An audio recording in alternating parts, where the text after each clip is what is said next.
तो आज हम जिस कैरेक्टर की बात करने वाले हैं वो इतना हरामी है कि हरामी वर्ड भी छोटा है उसे एक्सप्रेस करने के लिए, और ये इतना अनप्रेडिक्टेबल है कि तुम इसकी अगली चाल समझ ही नहीं सकते। और जो भी ये करता है वो अपनी मर्जी के अनुसार करता है, उसके पीछे का कोई रीजन नहीं होता। एंड सिंपल शब्दों में समझाऊं तो you want to fuck everything.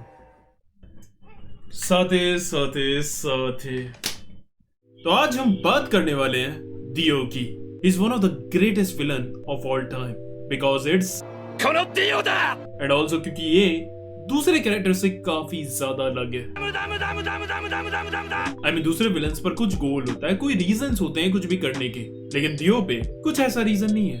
Fuck motivation, fuck backstory, fuck details, fuck everything, and that's what makes him Dio. Dio killed people. Why? Because he's motherfucking Dio. Dio wants to rule the world. Why? Because he is motherfucking Dio. तो ये तो हो गया इसका intro. अब start करते हैं इसकी स्टोरी से। और psychopaths episode 13 Dio, past of Dio।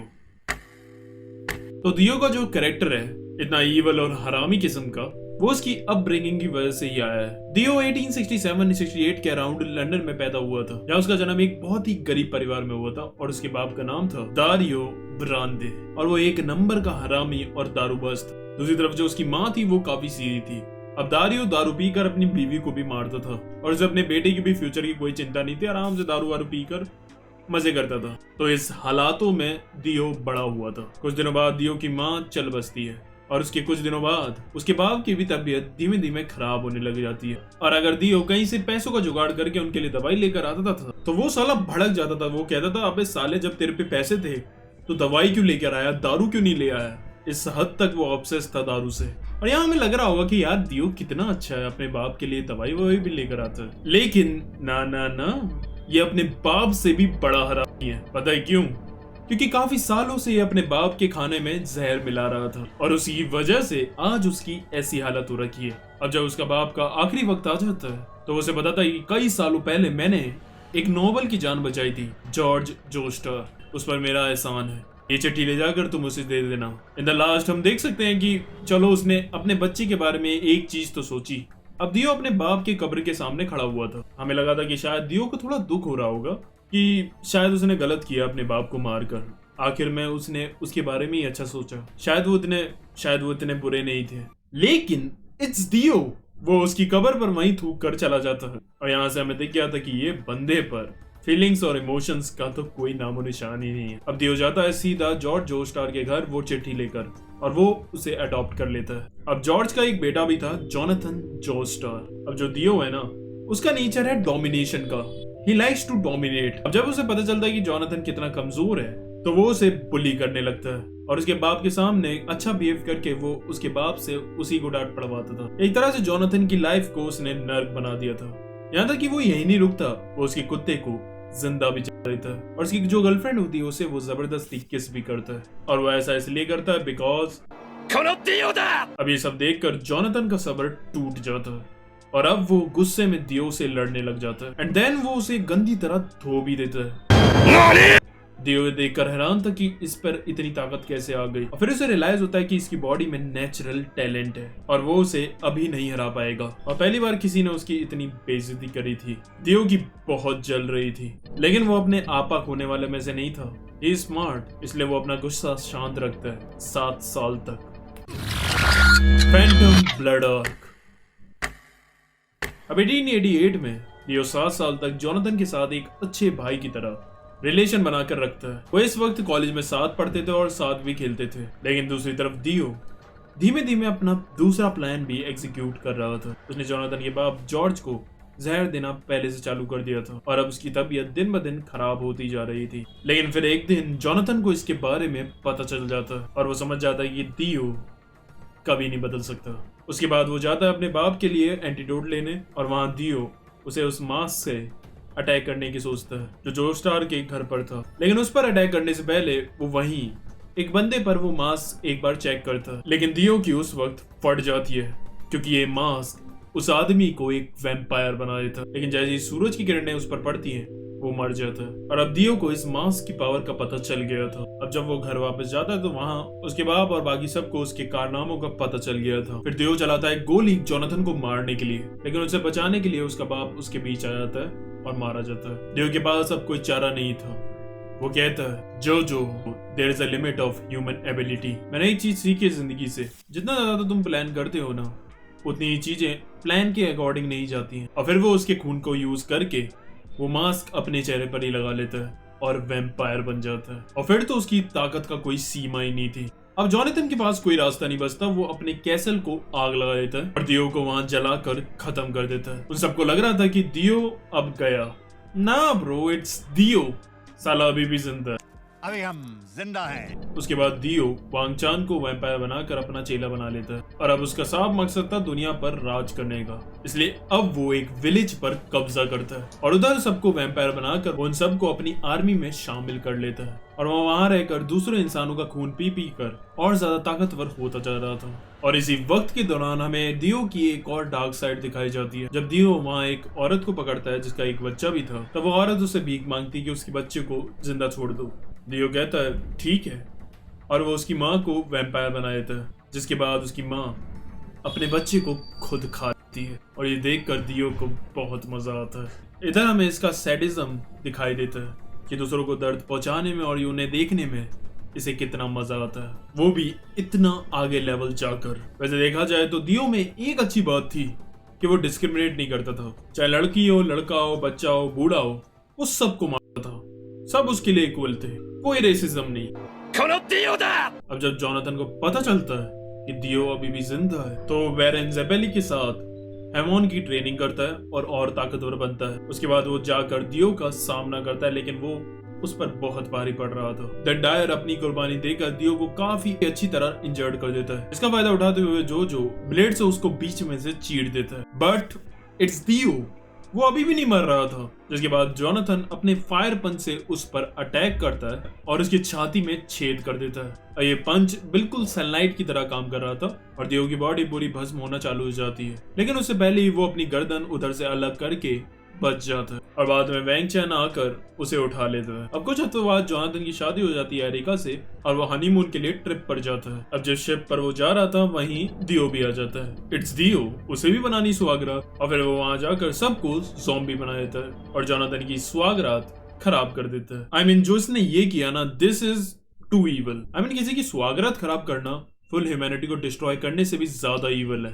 देखो यार, तुम्हें पता ही है, once in a lifetime opportunity होती है ये, जिसका हर लड़का इंतजार करता है। हमें सुहागरात तो बना लेने देता, उसके बाद मार देता। अब जहाँ हमें दिखाया जाता है दियो को देखकर जोनाथन शॉक हो जाता है। अभी हम जिंदा हैं। सच बताऊं तो नहीं होना चाहिए उसे शॉक, इतनी बार तो वापस आ गया। अब दियो सुपरमैन बन जाता है और लेजर से जोनाथन की गर्दन पर छेद कर देता है। कहाँ लव बाइट मिलने वाली थी और अब ये सब झेलना पड़ रहा है उसे। उसके बाद जोनाथन पर अब कोई और चारा नहीं था।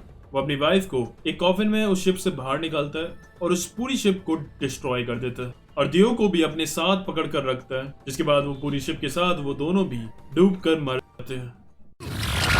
दियो इज बैक। और लगभग 90 साल के बाद 1983 में India won the world cup for the first time, जब जोनाथन जोस्टार की फैमिली के 4 आगे की पुश्तें जन्म ले चुकी है। लिटरली इस टाइम में उसका ग्रेट ग्रैंडसन है जोतारो कूजो। और इस वक्त दियो कम बैक कर रहा है। क्या होता है कि कुछ शिप में लोग जा रहे होते हैं, उन्हें समुद्र के अंदर एक कॉफिन मिलता है जिस पर लिखा हुआ था दियो, अभी हम जिंदा हैं। सो क्या हुआ कि जब ये डूबे थे तो जोनाथन तो मर चुका था, तो इसने उसकी बॉडी पर कब्जा कर लिया and now he is alive. अब ये इतने सालों के बाद वापस आया था तो सोचा थोड़ा सा दुनिया में घूम वाम लेते हैं। तो अब ये करता है ट्रैवल पूरी दुनिया में और उधर वो कई तरीके के लोगों से भी मिलता है, जहाँ उसे एक बुढ़िया मिलती है एन्या गेल, जिसके साथ ट्रेनिंग करने के बाद इसे खुद का एक स्टैंड मिलता है, द वर्ल्ड, और भी से जिसकी पावर से ये वक्त रोक सकता है। और 1984 में जब ये जापान जाता है तो एक औरत से मिलता है। पता नहीं उसके बीच इसका प्यार व्यार हुआ कि नहीं, पर हाँ इसका एक बच्चा जरूर हो जाता है, जोरोनो जियोवानो। उसके बाद 1987 में इजिप्ट में वो मिलता है एनरिको पुची से और उसको मैनिपुलेट करके उसे अपने साथ शामिल कर लेता है। उसी वक्त के दौरान वो मोहम्मद अब्दुल से भी मिलता है, जहाँ वो पहली बार द वर्ल्ड की पावर यूज करके उसे एक्सपीरियंस करता है। उसके बाद नोरियाकी, जोतारो और उसका दादा जोसेफ दियो को ढूंढ रहे थे, लेकिन दियो उनसे लड़ने के लिए सामने नहीं आता, बल्कि अपने साथियों को उनसे लड़ने के लिए भेज देता था, क्योंकि वो और ज्यादा ट्रेनिंग कर रहा था और अपने आप को और ज्यादा पावरफुल और परफेक्ट बना रहा था। अब जोतारो और बाकी सब उनके सारी साथियों को खत्म कर देते हैं एक एक करके, और अब दियो समझ जाता है कि अब उसे ही जाना पड़ेगा। दियो वर्सेस जोतारो। अब दियो खुद आता है उन सब का सामना करने के लिए, लेकिन उनका ग्रुप स्प्लिट हो जाता है, तो इसलिए पहले दियो नोरियाकी और जोसेफ का पीछा करता है, और तुम्हें पता ही है कि वो किस तरह से उनका पीछा करता है।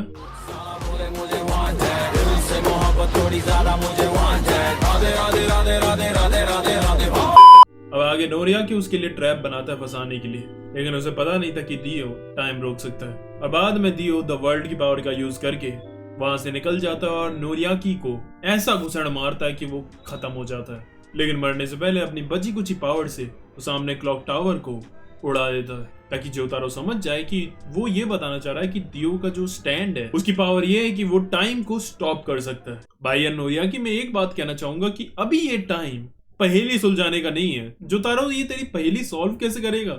मतलब कि अब जोतारो सोचे कि इस बंदे ने अपनी मरी हुई हालत में आखिरी टाइम पर क्लॉक टावर को शूट करा है। इसका मतलब है क्लॉक टावर को शूट करा है, उससे क्या होगा? क्लॉक रुक जाएगी।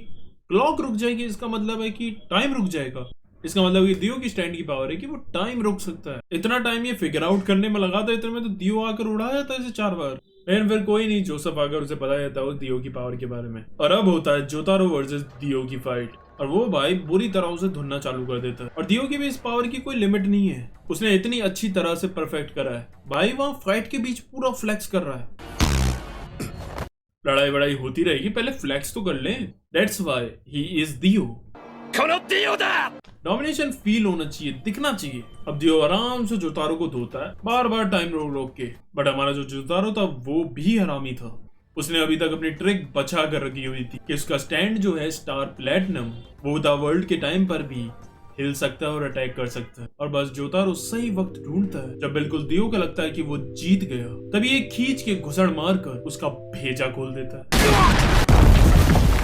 जिसके बाद दियो भागता हुआ जाता है और उसके दादा जोसेफ का खून पी लेता है और ज्यादा ताकतवर बन जाता है। Now it's impossible to defeat him. लेकिन जोतारो जो है ना, वो बहुत बड़ा वाला हरामी है, क्योंकि उसने अभी तक एक और अपनी पावर छुपाई हुई है और वो सही मौका देखकर उसे यूज करता है। और पता है वो पावर क्या थी? कि वो भी दियो की तरह टाइम रोक सकता है, एंड वो उसका यूज करके दियो की टांग तोड़ देता है। एंड देन अपने फाइनल ब्लो से वो उसके पूरे स्टैंड के चीथड़े उड़ा देता है, जिससे उसकी बॉडी के भी चीथड़े उड़ जाते हैं। एंड देन उसकी बची हुई बॉडी के चीथड़े को वो लेकर सहारा डेजर्ट जाते हैं और उधर धूप के सामने ऐसे बिछा देते हैं, जैसे पापड़ को बिछाते हैं। एंड देन वो जलकर खत्म हो जाता है। अब इसके बाद दियो की सिर्फ एक फोटो दिखाई गई थी, जो कि जिवानो के वॉलेट में रखी हुई थी। एंड जरा एक बार तुम देखो यार ये फोटो, मतलब भाई ये बंदा फ्लैक्स करने से कभी पीछे नहीं हटता है। दियो का आधार कार्ड या पासपोर्ट होता ना, उसपे भी ऐसी फोटो लगी होती। What makes Dio Dio? पहला तो यही है कि he is unpredictable। मतलब बीच लड़ाई के बीच रोड रोलर ले आया यार। बस तुम्हें ये याद रखना है, जब ये स्क्रीन पर है ना, तुम कुछ पूछो मत कि क्या हो रहा है और क्यों हो रहा है और ये कैसे कर रहा है। He is doing because the JoJo anime is also so different and unique. The animation, the aesthetic, the voice acting, the poses, I mean हैं थोड़े अजीब से poses but तगड़े लगते हैं। और इनके aesthetic वाले ड्रेसेस, दिल लगे हुए हैं घुटनों में। और सर पर भी क्या चल रहा है, बच्चों का फैंसी ड्रेस कंपटीशन। बट उसके बाद भी भाई it looks so good on दियो। मतलब अगर हमने ऐसे कपड़े पहन लिए ना कभी तो अब जो चीज इसे असली दियो बनाती है वो है इसका वॉइस एक्टर। एक बार सुनो भाई से। एंड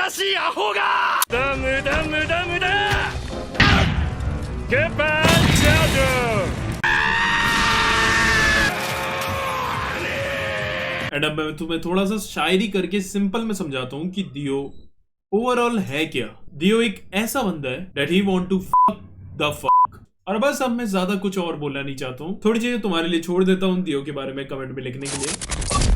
वीडियो अच्छी लगी हो तो लाइक करना, शेयर करना और सब्सक्राइब छोड़ो। एक्चुअली मैं तुम मेरी तो सुनते नहीं हो, तो ऐसा करो सीधे दियो भाई की सुनो। Subscribe to Boku wa Hershit. And it's my order.